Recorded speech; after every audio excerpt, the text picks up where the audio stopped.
On va parler démographie et en particulier de l'évolution de la longévité puis de son corollaire, les incapacités. Vous avez à peu près 8 minutes, je vous demanderai de respecter les temps de parole pour que nous puissions avancer. Vous avez un micro à vous préférez aller là-bas, il n'y a aucun souci. Vous avez tous les petits bitoniaux qui vont avec, si vous avez des éléments à passer, je vous en prie. Parfait, merci. Alors voilà, c'est parfait, tout est prêt. Peut-être remonter un peu le micro, et pour que, comme vous êtes un peu plus grand que... Voilà, donc voilà, je croyais que c'était 12 minutes, donc je vais aller très vite. 8 minutes, vous me dites, on va voir. Juste pour situer le sujet, je vous montre deux articles fameux. Le premier est de James Fries, il a été publié dans le New England Journal of Medicine en 1980, et le second a été publié dans Science quelques années plus tard par Rove et Kahn. Et ces deux papiers ont vraiment structuré jusqu'à aujourd'hui le monde conceptuel dans lequel nous réfléchissons. Avec le premier papier, on a eu cette notion de rectangularisation de la courbe de survie. Vous voyez, en trois courbes, de 1900-1980, on voit la courbe se rectangulariser et aller vers un idéal qui est censé être un horizon qu'on n'atteindra jamais. Mais vous voyez, c'est une courbe extrêmement rectangulaire. Alors évidemment, lorsque ça a été écrit en 1980, on n'avait pas d'informations sur l'année 1980 et pas beaucoup d'informations sur l'année 1900. Donc vous pouvez imaginer qu'une bonne partie de tout ça a été imaginée ou modélisée. Et donc voilà la distribution des durées de vie individuelles correspondant à cette courbe de survie idéale. Personne ne meurt avant 73 ans, tout le monde est mort à 100 ans. Et puis dans le deuxième papier, celui de Rove et Kahn qui ont introduit le modèle de Successful Aging, cette rectangularisation de la courbe de survie devait être suivie par une rectangularisation de la courbe de morbidité. Tout le monde devait rester successful, c'est-à-dire en bonne santé jusqu'à la veille de sa mort sur cette petite fenêtre très étroite. Alors, en fait, maintenant, on a des données, en particulier dans des pays comme la France, donc on peut reprendre tout ça avec des vraies données. Donc, en 1900, effectivement, les courbes se ressemblent, et vous voyez de l'autre côté la distribution des durées de vie individuelles correspondant à cette première courbe de 1900. En 1980, donc effectivement, on voit ce grand mouvement de rectangularisation. Déjà, je ne suis pas vraiment sûr que les deux courbes se rejoignent à 100 ans. En 2014, les données les plus récentes, j'ai déjà une courbe qui ressemble beaucoup à cette courbe idéale que je n'atteindrai jamais, mais en fait, la dernière courbe ne semble pas plus rectangulaire. À la limite, elle est même moins rectangulaire que celle de 1980. Et quand je vois ce qui se passe sur la distribution des durées de vie individuelles, je vois bien qu'en fait, j'ai un déplacement de l'ensemble des distributions des durées de vie des adultes. C'est ça qu'on appelle la révolution de la longévité. Et je vais vous le montrer tout à l'heure, il suffit de tirer un trait vertical à n'importe quel âge, 90, 95 ans, 100 ans. On passe en quelques années de personnes survivant à cet âge-là à des effectifs extrêmement importants. C'est complètement explosif. Donc, pour revenir sur ce qu'avait imaginé Fries et la réalité avec les données françaises, on voit bien que c'est là que tout se joue. Toutes ces courbes, de façon un peu artificielle, arrivaient à 100 ans, les penseurs de l'époque. On est même dans les années 90. Au néolithique, il y avait quelques individus capables d'atteindre l'âge de 100 ans et il n'y avait pas plus de centenaires aujourd'hui qu'autrefois. On voit bien que ce n'est pas vrai du tout et qu'en fait, il n'y a pas deux points d'arrivée vers ces courbes et que maintenant, on est rentré dans une phase où la longévité humaine augmente. Alors je vous remets juste la même information pour les hommes et pour les femmes d'un côté, parce que ça me permet de vous donner la première courbe disponible en France en 1816. Et là, vous voyez qu'en fait, entre 1816 et 1900, rien n'a changé. Donc c'est vrai qu'on avait pu prendre l'habitude de penser qu'on n'avait pas à attendre, à espérer un changement dans la mortalité des adultes, dans la longévité humaine. Ça me permet aussi de resituer cette distribution idéale proposée par James Fries, parce que ce qu'on voit bien, c'est que dans le cas des femmes en France, en 2013, on ne mord pas légèrement sur ce modèle qu'on ne devait jamais atteindre. On voit bien que l'âge le plus fréquent au décès est déjà au-delà de la limite. Donc en fait, ces limites, ce cadre théorique a été totalement enfoncé. Le problème, c'est qu'aujourd'hui, il est remplacé par strictement rien d'autre. On avait vraiment ces deux papiers, la rectangularisation de la courbe de survie et le modèle de successful aging, et tout notre mode de pensée continue à tourner autour de ces deux concepts. Alors ce que je vous disais, si on tire un trait vertical, ici, sur, on va dire, alors c'est à 100 ans que c'est le plus populaire de tirer le trait vertical, ça plaît beaucoup aux journalistes, à mon avis ça plaît aussi beaucoup aux chercheurs, et donc on obtient ce genre de distribution. D'un côté vous avez le Japon, de l'autre côté vous avez l'Europe des 15. En 1945, il n'y a pratiquement pas de centenaire dans l'Europe de l'Ouest, et vous voyez cette augmentation parfaitement exponentielle, il y en a plus de 50 000 aujourd'hui. Au Japon, il faut attendre peut-être les années 70 ou 80 pour voir commencer à augmenter le nombre des centenaires. Il n'y en a pas, mais les choses vont beaucoup plus vite et il y a plus de centenaires aujourd'hui au Japon que dans l'Europe des 15. Alors on ne sait pas où on va. Donc les statisticiens font des projections et par exemple, je vous en donner une, fait par un des plus grands instituts de statistiques au monde, celui de l'Angleterre, du pays de Carol Bren, où là on nous dit que il y avait à peu près 15 000 centenaires cette année et il y en aura 500 000 environ en 2065, dans 50 ans. Et parmi ces centenaires, il y en aura 7200 qui auront 110 ans ou plus. Et là, on est dans l'hypothèse centrale, l'hypothèse neutre, ça peut aller plus vite. En France, les statisticiens, qui sont au moins aussi bons, on fait des compétitions régulièrement, que les statisticiens anglais, eux, ont projeté dans un papier très récent, en faisant une mise à jour, qu'il y aurait en France 270 000 centenaires en 2070. Alors vous voyez, en fait, on a aujourd'hui plus de centenaires qu'en Angleterre, on a une espérance de vie qui est plus élevée, mais on arrive par un peu le mystère de la statistique, c'est exactement les mêmes hypothèses, à prévoir qu'il y aura 2 fois moins de centenaires en France, 270 000, que les 500 000 prédits en Angleterre. En fait, on est dans l'incertitude absolue. Et donc on prévoit des chiffres, mais quelle est la validité scientifique de ces chiffres? Franchement, personne n'en sait rien et personne ne sait ce que sera le futur. Ce qu'on peut vous dire, là, ce sont des données tout à fait rares, c'est le décompte des gens qui sont vivants à un moment donné en France et qui sont âgés de plus de 110 ans.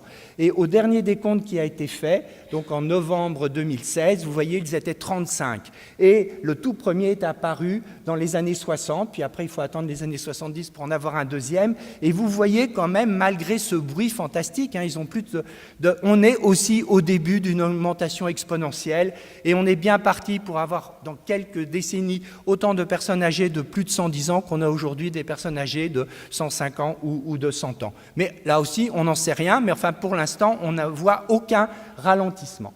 Alors, derrière cette révolution de la longévité, il y a une énorme variabilité entre les pays les plus développés, les pays qui ont les niveaux de mortalité les plus faibles. Et les deux cas d'extrême sont d'un côté le Japon, où le nombre des centenaires est multiplié par 3 ou 4 tous les 10 ans, ce qui est absolument faramineux. Et puis, de l'autre côté, le Danemark, un des pays du Nord, où vous voyez que là, on a presque une progression linéaire. En fait, le nombre des centenaires est augmenté, n'est pas doublé tous les 10 ans, il augmente environ de 50 ou de 60%. Ça peut vous sembler colossal, mais à l'échelle de cette révolution de la longévité, c'est vraiment le mauvais de la classe. En France, on suit une progression exponentielle parfaite avec un doublement du nombre des centenaires tous les 10 ans depuis 1950. L'intérêt, c'est que ces deux pays qui sont extrêmes sont aussi les deux seuls pays qui ont une certaine information sur l'état de santé de leurs centenaires et de leurs nonagénaires, en ayant répété plus ou moins les mêmes études. Alors, au Danemark, par exemple, ils ont répété exactement les mêmes études à 10 ans d'intervalle dans des cohortes de centenaires, ceux qui étaient nés en 1895 et en 1905. Et ils ont montré que la cohorte la plus récente avait un meilleur niveau de fonctionnement. Ce sont des femmes, et là, il s'agit essentiellement des difficultés de type ADL. Et puis, ils ont refait une étude du même genre, cette fois-ci impliquant les nonagénaires, donc ils peuvent aller jusqu'en 1915, et ils ont montré aussi, là, très clairement, que les nonagénaires d'aujourd'hui sont en bien meilleur état de santé, à la fois sur le plan cognitif, ce qui rejoint ce que j'imagine ce que vous a dit Carole, et puis surtout, ils ont un bien niveau fonctionnement en termes d'activité de la vie quotidienne, mais on sait que les deux sont fortement liés. Donc au Danemark, où le nombre des centenaires ou des nonagénaires augmente, entre guillemets, relativement lentement, l'état de santé fonctionnel des gens qui survivent à 90 ou à 100 ans s'améliore. Au Japon, où on a cette explosion fantastique du nombre des centenaires. On a une documentation, on a 6 enquêtes commandées par le gouvernement. Ce n'est pas strictement la même enquête comme au Danemark, mais c'est toujours le même cahier des charges qui a été confié à une université ou une agence de santé. Et en particulier, on leur demande de donner quelle est la proportion des centenaires qui sont confinés dans leur chambre et qui sont confinés au lit. Malheureusement, cette série s'arrête en 2000. Il y a une enquête qui est en cours d'exploitation. Mais on voit bien au début, quand on passe de 405 à 13 000 centenaires, on passe, regardez du côté des femmes, de 37% confinées à leur chambre lorsqu'elles sont 400 à 78% lorsqu'elles sont devenues 13 000. Et quand on regarde celles qui sont confinées au lit, de 22% en 73 à 41% en l'an 2000. Donc là, on voit un effondrement total de l'état de santé fonctionnel des femmes centenaires au Japon. Alors, bien sûr, je n'ai pas les derniers chiffres, hein, malheureusement, ça s'arrête en l'an 2000, mais on devrait avoir une étude de plus. Alors, évidemment, cette accumulation de personnes très âgées a été repérée par les chercheurs. Et puis, en particulier, le fait qu'ils ne suivaient pas ce modèle du successful aging qui avait été proposé par Rove et Kahn.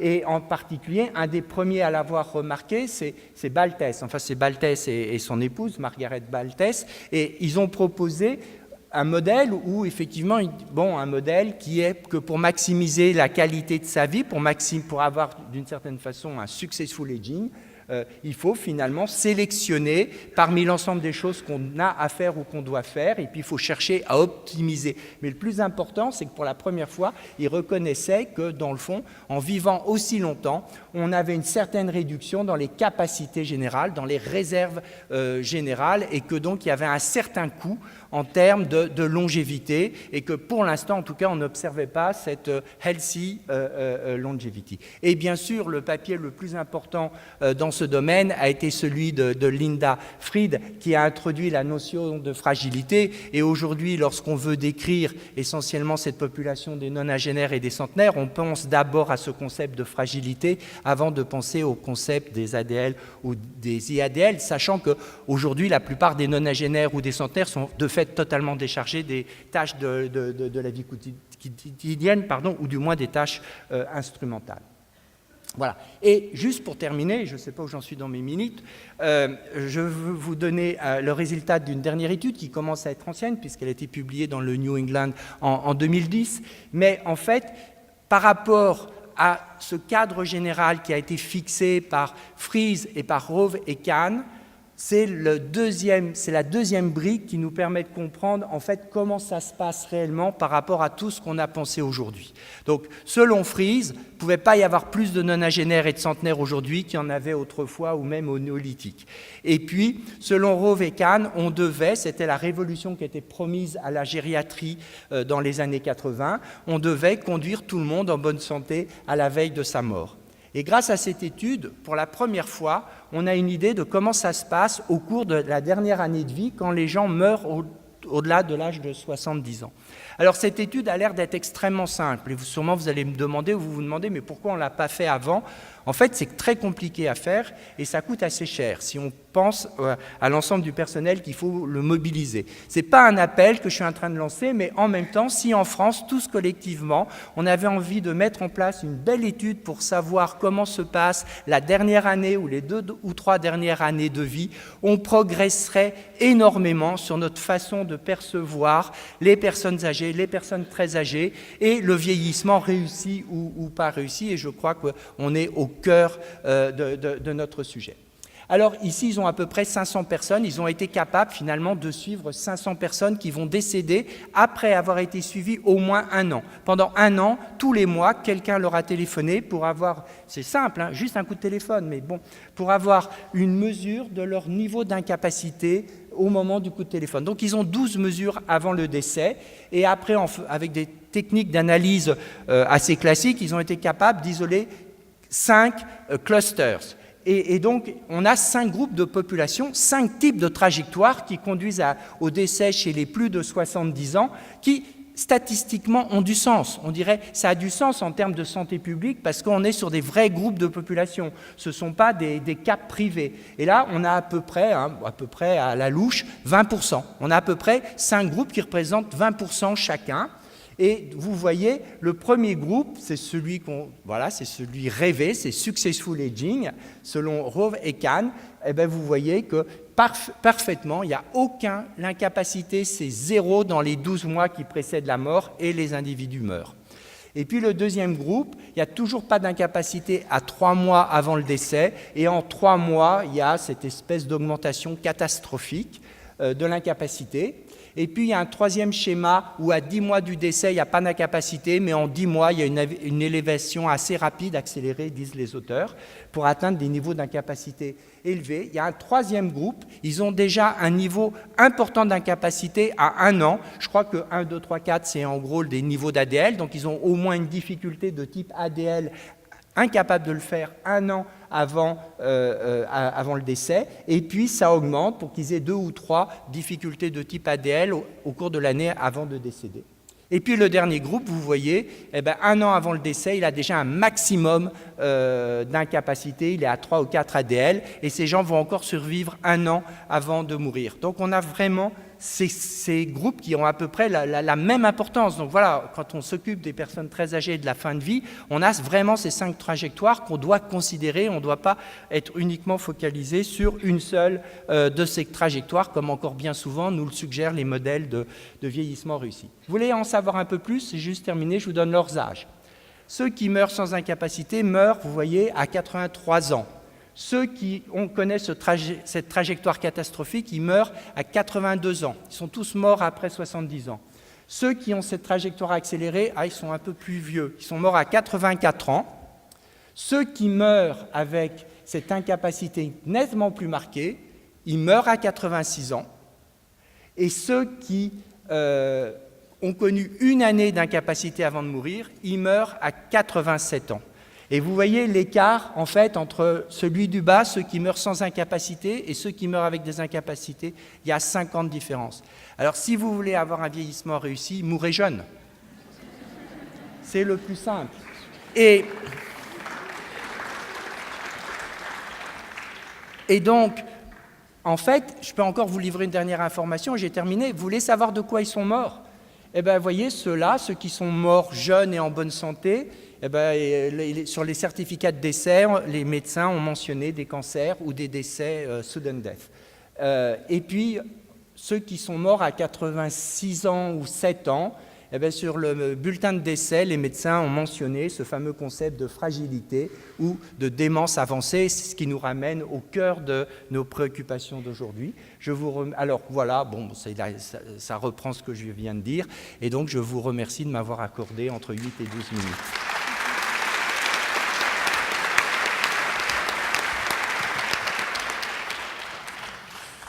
Bon, merci Jean-Marie Rubin pour nous avoir remonté le moral dans cette matinée. Ça me fait penser à une remarque brièvement de Boris Cyrulnik qui disait « Il faut se méfier des statistiques et des probabilités » en prenant l'exemple de la vie d'une femme entre 18 et 77 ans qui aurait eu par exemple 17 000 rapports sexuels. C'est la moyenne qu'il annonce. Je ne sais pas comment il l'a fixé, mais enfin bon. Et sachant qu'en France, une femme a en moyenne 2 enfants, ça voudrait dire que la probabilité pour qu'un enfant naisse d'un rapport sexuel est quasiment nulle. Donc effectivement, il faut toujours être très modeste.